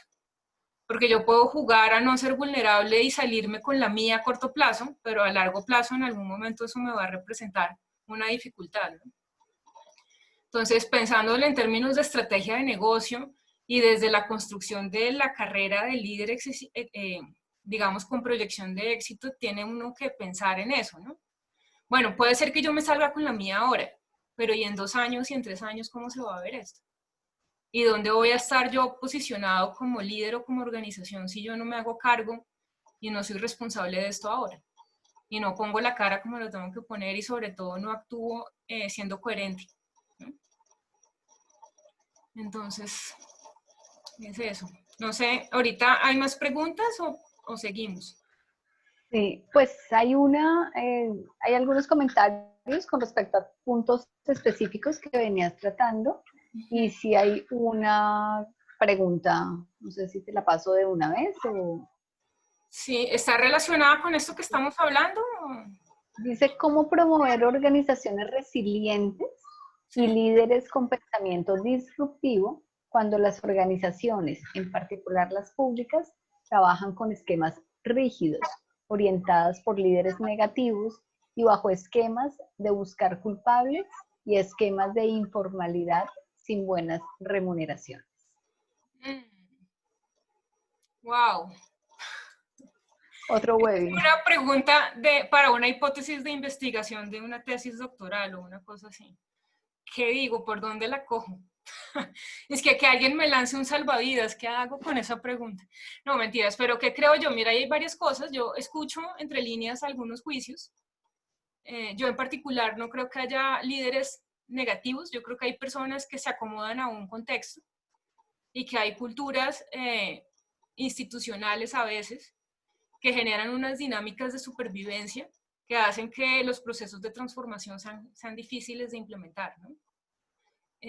Normalmente se habla del sector público como el sector al que no le apuesta a la modernidad, al que le falta, digamos, al que los líderes son vacas sagradas, como decimos en Colombia, no sé cómo dicen en otros países. Yo no veo que la cosa sea así en todos los casos. Yo he visto casos de entidades del sector público que han logrado implementar procesos de modernización, que han reclutado y que han generado modelos de liderazgo que son mucho más abiertos y no tanto como las cosas tienen que ser. Es un contexto complejo porque ahí no solamente entran los criterios de gestión y lo que quisiéramos en términos de efectividad, sino que hay otro tipo de dinámicas, ¿no? A veces relacionadas a intereses políticos, a agendas ocultas, que tienen que ver más con una identificación ideológica o partidista. O sea, es un tema súper, súper complejo. Yo en particular he trabajado, la mayor parte de mi experiencia profesional ha sido en entidades públicas. He tenido experiencias muy lindas, pero también he tenido casos de frustración, de sentarme a llorar y digo, ¿y ahora qué hago con esta gente? O sea, creo que tiene uno que estar como al menos abriendo una conversación de posibilidad independientemente de todo eso. Yo creo que eso es lo que hace la diferencia. Cuando hablas con funcionarios públicos hay mucha gente diciéndote las cosas son así, no van a cambiar. Y creo que parte de la transformación comienza cuando la gente comienza a considerar que puede haber un cambio. Que no va a ser fácil, que de pronto va a tomar tiempo, que hay que desmontar muchas cosas y desaprender y encontrar nuevas formas de relacionarnos y de generar acuerdos y de etcétera, etcétera. Eso es otra cosa. Pero creo que lo principal que uno tiene que combatir, digamos, en términos de la cultura organizacional cuando está en instituciones públicas en América Latina, para no generalizar, es la resignación y la apatía. Porque la gente dice, esto no va a cambiar, a mí ya no me importa. Yo hablo con clientes que me dicen, yo ya me voy a pensionar, a mí que me den mi pensión y yo me voy, esto no va a cambiar, antes de mí había otros y tampoco lo lograron. O sea, esa es la conversación de imposibilidad que yo capturo y con la que yo trabajo. No hay garantía de que se dé el resultado, pero a veces llega, creo yo, un punto en el que se generan unas condiciones y hay transformaciones. A veces llegan líderes que quieren hacer algo diferente y que le apuestan a eso más como desde una vocación de servicio público y no desde lo que pueden lograr en un cargo o de qué manera se pueden apropiar o pueden tener un estatus en relación a eso. Soy segura que no respondí en su totalidad toda la pregunta, pero bueno, creo que podemos avanzar con eso. Quiero tomarme no más de 10 minutos para terminar la presentación con lo que traía. Con eso ya vamos cerrando porque quiero ser muy respetuosa del tiempo de todos, ¿no? Igual, si hay otras preguntas en algún otro momento, volvemos a abrir la conversación. Yo me comprometo digamos, a conversar con ustedes sobre eso. Vuelvo sobre la presentación y ahora no sé por qué me está mostrando lo que ya vimos. Acá estamos. Miren, sobre cómo implementar y cómo planear, y eso tiene que ver con la tercera parte, bueno, ¿y qué hacer? Estamos en incertidumbre, ¿cómo nos movemos? ¿No? Y acá hay algunas cosas que se me ocurría traerles, voy a mencionarlo rápidamente. Obviamente, una de las conversaciones que suele estar presente en estos días es cómo cuidamos la cultura organizacional, cómo cuidamos eso que nos hace únicos y ya no nos estamos viendo y cada uno está en su casa y estamos de alguna forma como lidiando con todo esto que está ocurriendo, ¿no? Entonces, el rol de los líderes es cuidar y fortalecer la cultura organizacional. Obviamente, propender por que haya comportamientos deseables y avanzar, digamos, en una mayor apropiación de los valores y de los principios y todo esto que se comparte, digamos, pero sobre todo es cuidar, es eso que nos hace únicos, de lo que nos sentimos orgullosos, cómo lo podemos cuidar a pesar de todo esto que está pasando, ¿no? Obviamente, redefinir las prioridades y objetivos, definir los retos claves y comunicar. O sea, no es como, hagamos de cuenta que no está pasando nada y a ver la gente qué hace y mejor quedémonos callados. No, es como, bueno, en este momento, ¿qué vamos a hacer? ¿Cómo vamos a definir nuevas prioridades y esos retos claves, cómo podemos lograrlos como equipo? No solamente para sobrellevar el momento, sino como para progresar en medio de todo este contexto. Fortalecer la colaboración del equipo. Obviamente es difícil y a veces decimos, es que el trabajo remoto y las dificultades tecnológicas y la falta de cultura sobre lo virtual está generando muchas dificultades en las organizaciones, pero obviamente hay que encontrar la forma de generar colaboración del equipo, de que podamos articularnos y que haya una comunicación fluida, ¿no? Y tiene que ver con algunas de las propuestas que les voy a mencionar ahora, ¿no? Lograr cercanía con el equipo. Y la cercanía no tiene que ver con la distancia física. Hay personas, hay jefes y líderes que están muy cerca de la gente y que están al mismo tiempo muy distantes. Y hay líderes que están distantes desde el punto de vista físico porque antes estaban viajando o estaban moviéndose de oficina en oficina y sin embargo la gente los percibía muy cercanos, ¿no? ¿Cómo puedo yo generar cercanía? Obviamente brindando apoyo emocional y soporte técnico, acompañando los procesos, no solamente entregando el chicharrón, como decimos coloquialmente en Colombia, sino él haciéndome cargo también de encontrar las soluciones, ¿no? Tiene que ver con cómo entiendo yo que el apoyo mutuo es un factor importante para construir cultura y para generar una experiencia en los empleados. La gente renuncia muchas veces no porque la empresa no sea mala, sino por la experiencia que tiene. Y entonces desde ahí cómo podemos generar experiencias memorables para que la gente quiera estar ahí y que incluso si le están ofreciendo irse para otro lugar lo piense y diga que no. Abrir una conversación sobre la incertidumbre. A veces queremos estar como nuevamente mostrando que nada está pasando. Podemos decir no tenemos certeza y pese a eso estamos comprometidos a cuidarnos los unos a los otros.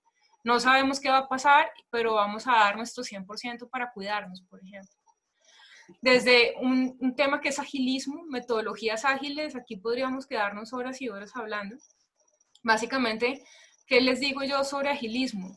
Tiene mucho que ver con cómo aprendemos en la organización. Aprender a desaprender para reaprender. Básicamente es, como decía Mauricio, apostarle a dejar de hacer las cosas de la misma manera. No importa si ya funcionaban o sino simplemente aceptar que hay muchas formas de llegar al mismo resultado y que solemos tener posturas que nos limitan y que nos llevan solamente a quedarnos con lo que ya conocemos, ¿no?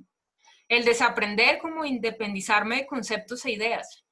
Nada de lo que yo haya aprendido, ni en entornos de enseñanza ni de trabajo, es una verdad escrita en piedra. Parte del agilismo le apuesta a eso, o sea, yo necesito desaprender para poder permitir que nuevas ideas lleguen a mí.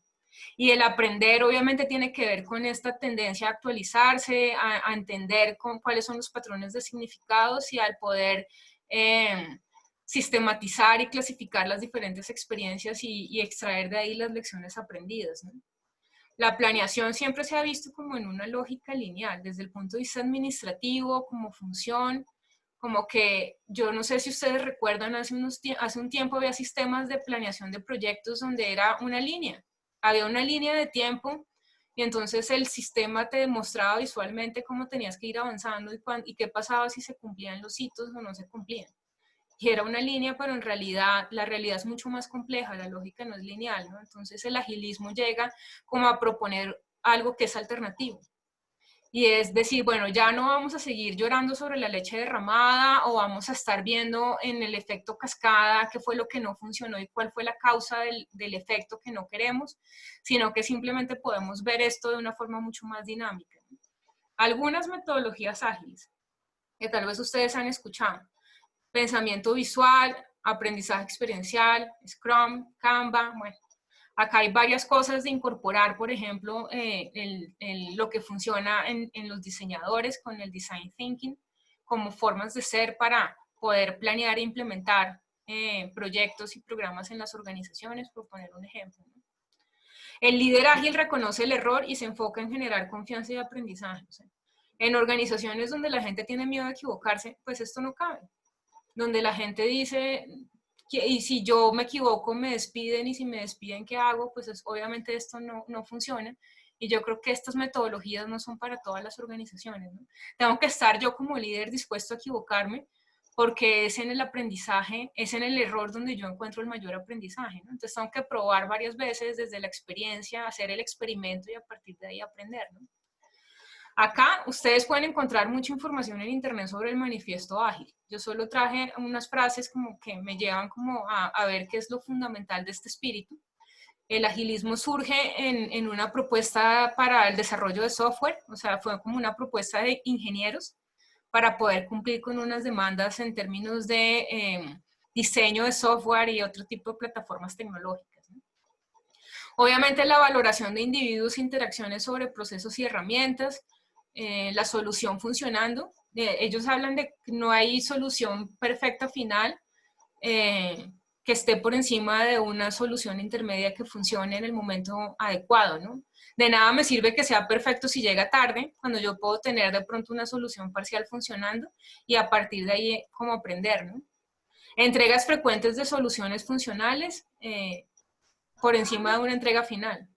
La entrega final es como, no, cuando le dicen al cliente espera al final, al último día del contrato le entrego.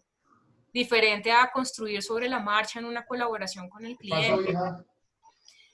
Respuesta ante el cambio sobre el cumplimiento de un plan. Entonces, nuevamente es agilismo, es como, ¿qué está sucediendo en el momento? ¿Cómo puedo yo acortar los tiempos para la implementación y el análisis de lo que estoy haciendo para poder incorporar sobre la marcha las diferentes acciones y ajustes que requiero hacer, ¿no?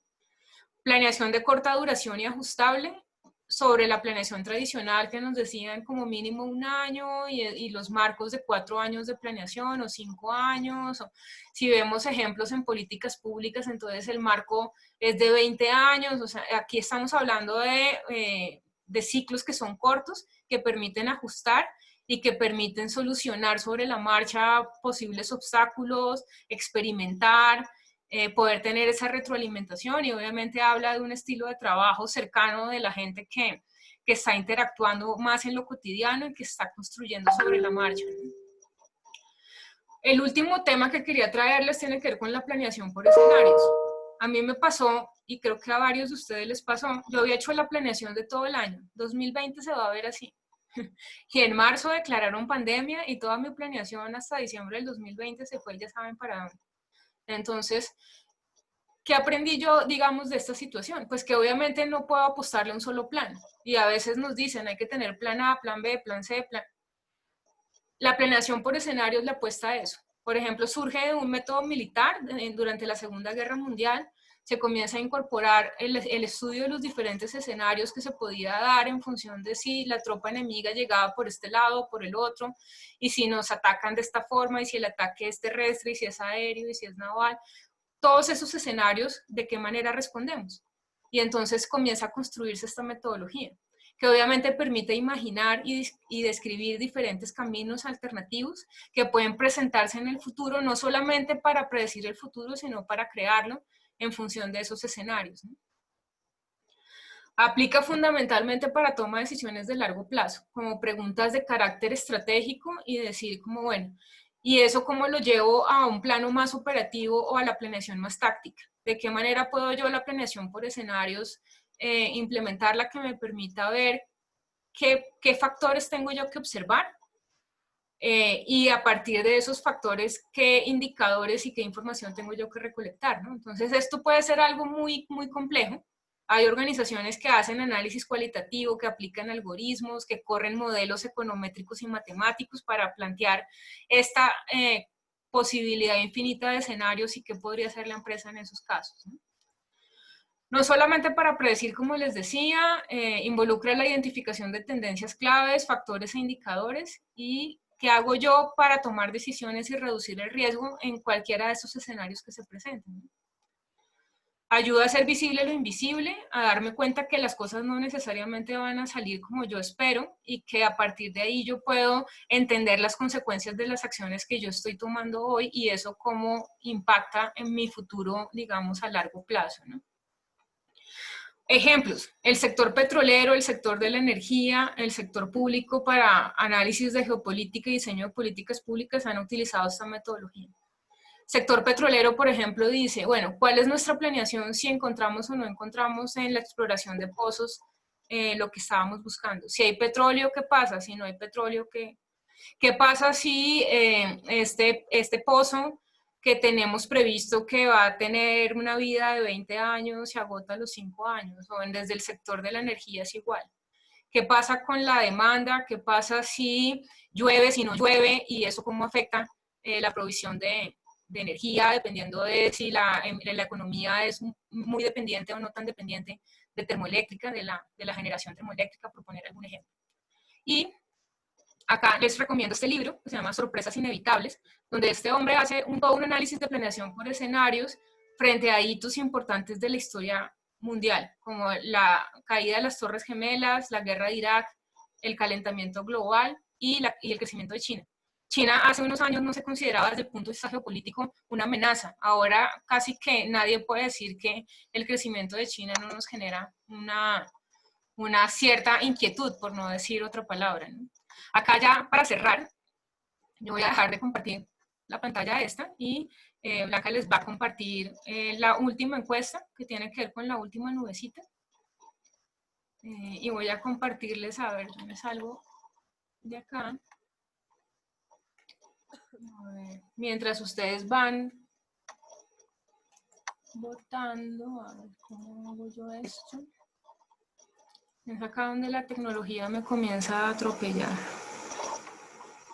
A ver,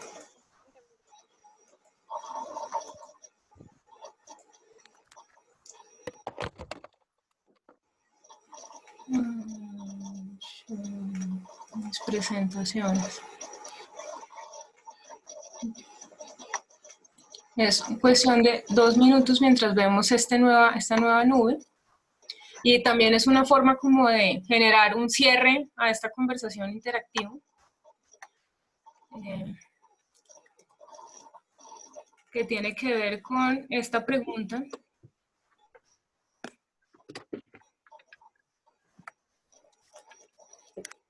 Ya, no sé si ya han tenido oportunidad de entrar al enlace que Blanca les compartió. Pero aparece la misma pregunta, Pati. Ah, ok, ya la voy a cambiar porque está acá un poco lento, pero la idea es... Ah, miren, acá, ya la voy a cambiar. Entonces, si ustedes le dan refrescar, no sé si ya les aparezca la nueva pregunta. La nueva pregunta dice, ¿qué de todo lo que has escuchado pondrías en práctica con prioridad?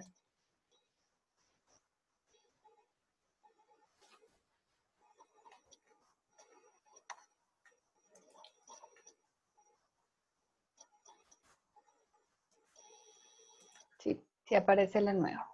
Ok. Entonces voy a compartirles la nueva pantalla.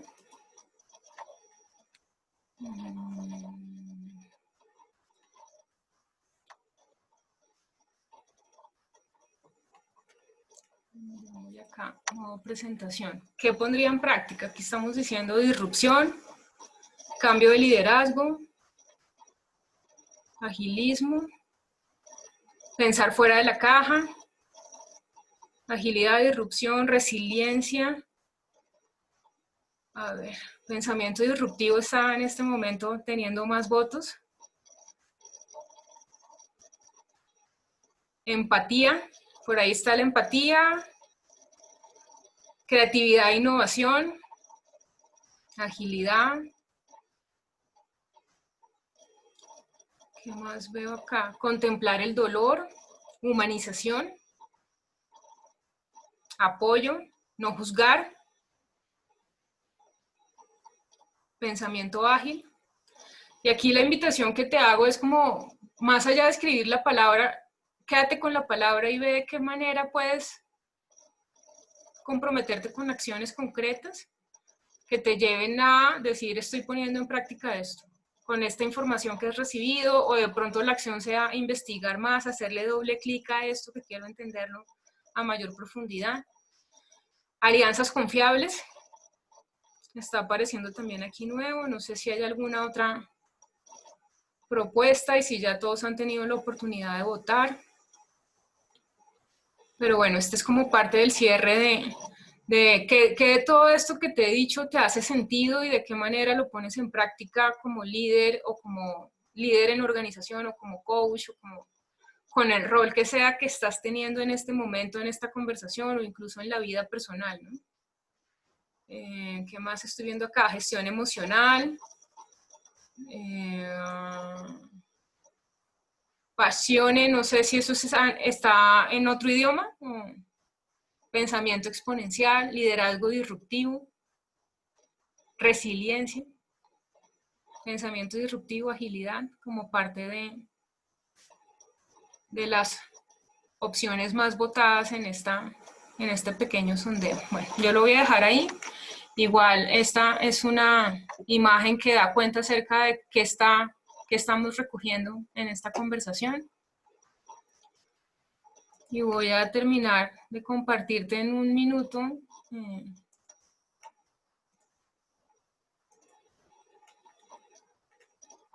Volvemos acá. Algunos comentarios y preguntas finales. No sé si hay algo nuevo en el chat, ya como para ir despidiéndonos. No, Pati, no hay más preguntas. Bueno, espero entonces que las preguntas se hayan hecho durante y que no se haya quedado nada en el tintero. Igual. Ok, acaban de... Adriana Angarita coloca cómo elegir y dónde encontrar aliados confiables en nuestro medio y con qué criterios plantear actualmente las alianzas para el emprendimiento y la transformación empresarial. Si uno de los ítems es capital, inversión y los altísimos créditos financieros. Wow, otra pregunta casi que de tesis doctoral. Yo creo que hay un tema que tiene que ver con el que entiendo yo por alianza estratégica. Y hay, digamos, literatura sobre eso y qué debería yo observar en potenciales aliados estratégicos para mi negocio. Por ejemplo, yo, desde mi experiencia, yo entiendo que un aliado estratégico es una persona o una organización que llega a mi mismo público objetivo con una oferta complementaria a la mía. Entonces, desde ahí yo digo, bueno, con esta persona podría hacer eso, ambos estamos en empresas o estamos haciendo proyectos en temas de consultoría que son complementarios. ¿Y qué observo yo en particular luego de todas las experiencias que he tenido y todo el aprendizaje y muchas veces del dolor que ha generado el decir que estamos en alianza con algo, hacer algún tipo de proyecto en colaboración? Yo observo valores, el qué importa más allá de lo que vamos a vender y del dinero y del negocio, y qué es lo que mueve a esa persona a hacer lo que hace. Y a partir de ahí, qué afinidad hay en términos de valores con lo que yo percibo, digamos, no solamente desde el punto de vista profesional, sino personal. Otra cosa que observo muchísimo tiene que ver con los ritmos de trabajo, con la forma como la gente ya se organiza para hacer la labor, ¿no? Por ejemplo, tengo un estilo más acelerado, no todo el mundo corre al ritmo que yo quisiera, entonces a veces eso se convierte para mí en todo un desafío, ¿no? Pero también es algo que observo, el que la gente esté comprometida es importante. Y la única forma es lanzarse y probarlo, ¿no? Y con todo esto que hemos hablado del agilismo, creo que hay muchas oportunidades de observar el cómo nos estamos relacionando y cómo estamos aprendiendo de eso, ¿no? Qué está funcionando y qué no está funcionando. O incluso, Adriana, también podría ser útil plantear el escenario de planeación por escenarios. Yo, por ejemplo, a veces hago mis proyectos, cuando diseño un proyecto, lo diseño en dos escenarios, en el escenario optimista y en el escenario pesimista.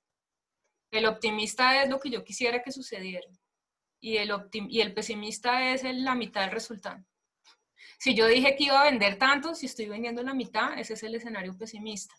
O yo dije que iba a llegar a tantos clientes y estoy en la mitad o menos, ese es el escenario pesimista. Y a partir de ahí, obviamente, tengo la posibilidad de analizar y tomar decisiones sobre en función de qué escenario estoy, qué podría ser, ¿no? Y obviamente inversiones y acceso a créditos y todo esto que estás diciendo es un desafío, ¿no? Pero creo que es algo que no debería ser una limitante en términos de ir a buscar posibilidades de hacer trabajo en colaboración, pienso yo, ¿no? Que de pronto hay que observar y hay que analizar y hay que conversar y aterrizar mucho más la cosa es importante, ¿no? No sé si hay alguna otra pregunta, comentario, ya para ir cerrando la conversación. Comentarios, excelente conferencia, profunda, cuestionadora, mil gracias. Felicitaciones, varias personas agradeciéndote, Pati.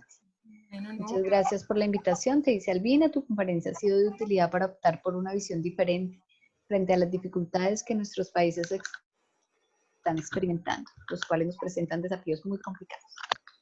Claro, no, pues súper gracias Albina por tu comentario y bueno, por todos los agradecimientos. Yo creo que una de las formas de estar acá con ustedes también parte del agradecimiento por que ustedes sacaron el tiempo, se tomaron el trabajo de inscribirse, luego están acá y se han quedado hasta esta hora, entonces estoy muy agradecida también con ustedes por este espacio. Solamente cierro contándoles en qué estoy. En estos meses he estado muy metida en diseñar, en trabajar, en más como de puertas hacia adentro. Y estoy preparando algunas cosas, algunos entrenamientos para el último trimestre de este año. Y bueno, para algunos también saben que tuve una cirugía reciente, entonces también estoy en esto de cuidarme y de equilibrar un poco la carga de trabajo y la salud.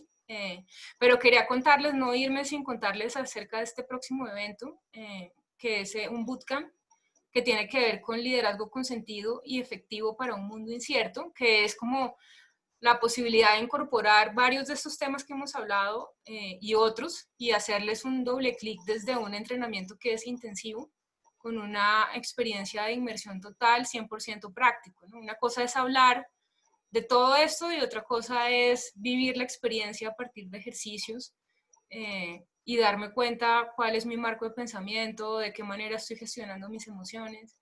Y bueno, en este entrenamiento que va a ser 28 y 29 de agosto, me acompaña una invitada y amiga muy especial que de hecho está en esta sala. No sé si está con cámara encendida y si la van a poder ver o no, pero es Diana Suárez, que es amiga mía hace muchos años y es instructora de yoga y técnicas de respiración y meditación. Entonces aquí vamos a abrir una conversación y una práctica no solamente en función de desempeño y resultados y estrategia de negocio, sino de cómo podemos tener todo eso desde un contexto de bienestar. Desde el entender que no solamente es el resultado por el resultado pagando altos precios, sino que yo puedo ser altamente efectivo, conectado con un desempeño de alto rendimiento, pero con un propósito y con un estado de bienestar para mí y para las personas que trabajan conmigo, ¿no? Este es el entrenamiento. Aquellos que estén interesados por ahí, no sé, Blanca, si compartió el enlace de para que puedan tener la información específica acerca de ese entrenamiento.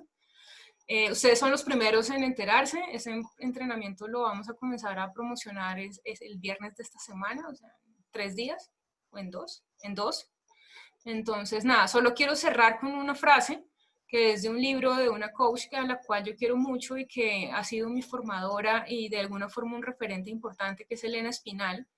En su libro Ecología del Porvenir, ella dice esto: estamos en condiciones de elegir el futuro que queremos para nuestra humanidad. Desde este lugar hagamos juntos el camino para comprender la creación de futuro. Inspirémonos juntos, creemos futuro juntos desde un lugar diferente y démosles al mundo una nueva oportunidad. Creo que elegí esta frase porque además de ser una frase que para mí está cargada de altas dosis de esperanza, es muy oportuna en este momento que estamos viviendo, ¿no? Por lo demás, bueno, como les decía, ustedes ya saben cómo encontrarme. Aquí está mi información, mi página, mi correo electrónico, el acceso a mis redes sociales. Y bueno, aquí les doy las gracias por haber llegado hasta este punto de esta conversación y simplemente decirles que, como les mencioné al inicio de esta sesión, vamos a compartir con ustedes la grabación. Con la autorización de ustedes vamos a colgarla a YouTube y vamos a compartir el enlace para que ustedes puedan volver las veces que quieran a esta reflexión y compartir con otras personas que de pronto no pudieron estar hoy acá, pero que ustedes consideran que estarían felices de recibir esta información, los comentarios, las preguntas, todo eso. Ahí Blanca compartió el enlace del bootcamp. Es una página de ventas que está en este momento, la estamos revisando, bueno, pero ahí está la propuesta inicial de lo que queremos compartir y el diseño de este entrenamiento intensivo y que puede ser que para ustedes sea de interés o para personas que ustedes conozcan, ¿no? Acá está diciendo Roberto que nos vemos el 28 y 29, súper. Ya tenemos, Diana, el primer interesado y próximo inscrito en el entrenamiento, y bueno, es una invitación abierta para todos y ya. Yo siento que he hablado muchísimo, así que me voy a callar. por si alguien quiere decir algo ya de despedida o simplemente lo que están escribiendo en el chat también, poderlo compartir.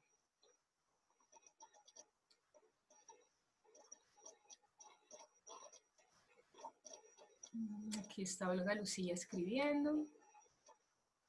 Tomando en consideración las expresiones claves de tu presentación, me llevo el siguiente aprendizaje. La mayor disrupción es aceptar la pasión del dolor como el fundamento para comprender la vulnerabilidad y con el ejercicio de la humanidad procurar la resiliencia, apoyándonos en el equilibrio emocional que nos permite expresar valores, principios, ética y moral y a partir de allí hacer alianzas para reinventar el futuro próximo. ¡Wow! ¡Qué aprendizaje! Súper, muchas gracias Olga Lucía por compartirlo. Bueno, Juan Carlos dice, 1000 gracias, excelente charla, me voy feliz. Yo creo que esta es una invitación a seguir conversando y como les decía yo, una invitación a poner en práctica. Lo que sea que haya tenido sentido para ti de todo esto que te compartí, no es casualidad. Así que no te vayas simplemente con cerrar la sesión, sino tómate unos minutos para ver de qué manera puedes poner en práctica eso que hizo sentido para ti, ¿no? Y bueno.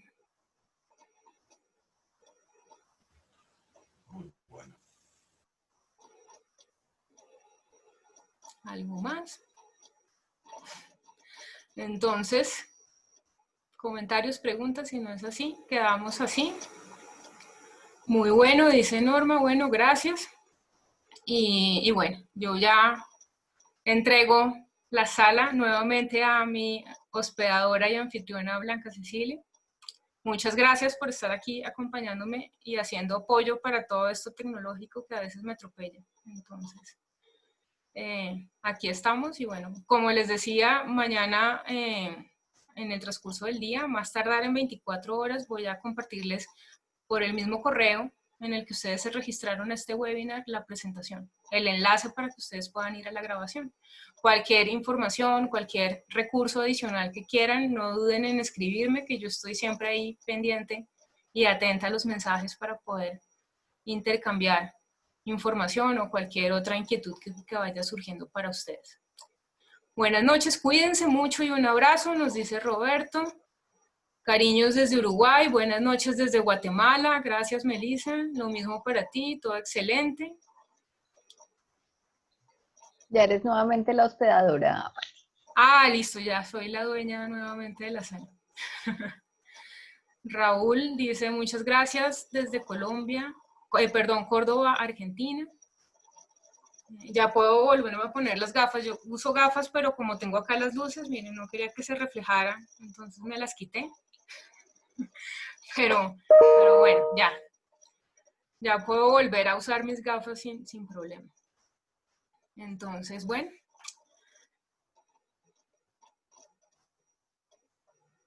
Dice Adriana, gracias y bendiciones para todos. Feliz noche.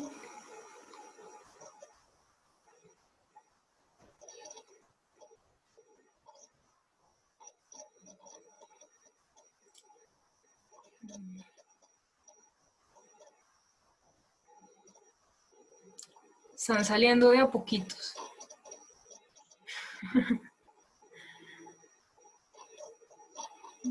Ok, gracias Raúl por tu retroalimentación.